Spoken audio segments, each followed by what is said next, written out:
भैया ये लो 10 रुपए आपके। 10 रुपए? मेरे कौन से 10 रुपए? दरअसल वो सुबह जो मैं सामान ले गई थी ना, वो 50 रुपए का था। मैंने गलती से आपको 40 बोल दिए थे, तो ये 10 रुपए मैं आपको लौटाने आई थी।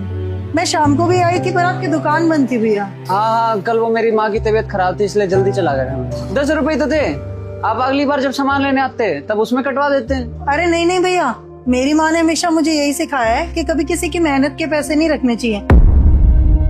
भगवान कहीं ना कहीं हमारे परिवार में से निकाल लेता है। ये लो।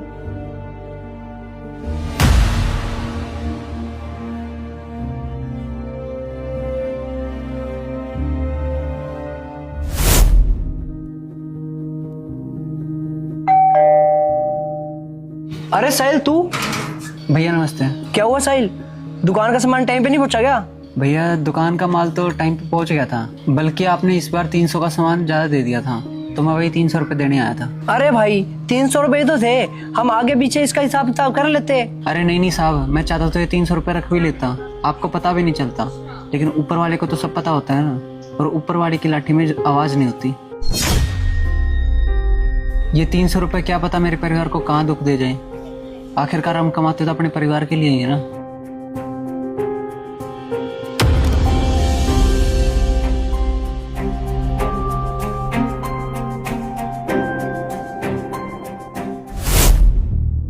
सर।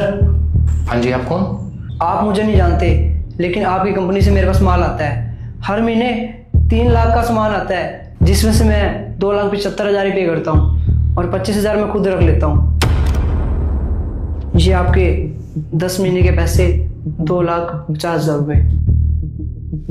अरे ये बात तो मुझे पता भी नहीं थी, और तुम चाहते तो ये पैसे तुम रख भी सकते थे, तो तुम लौटाने क्यों आए हो? हाँ सर, वो मेरी किसी ने आंखें खोल दी, क्योंकि कई दिनों से मेरी माँ और बाबूजी की तबीयत बहुत ज़्यादा खराब है, और हो सकता है इन्हीं पैसों से मेरी माँ और बाबूजी की तबीयत खराब हो, क्योंकि ये भी किसी की मेहनत की कमाई है।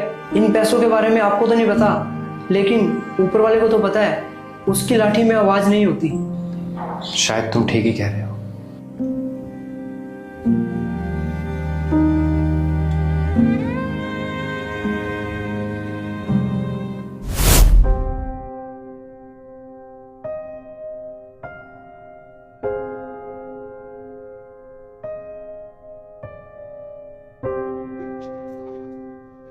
अंकल, आप राहुल के पापा हो ना? हाँ बेटा, हाँ। आप कौन? मैं उसका बिजनेस पार्टनर हूँ अंकल। अच्छा, आपका भी कोई हिसाब किताब था क्या बेटा राहुल की तरफ?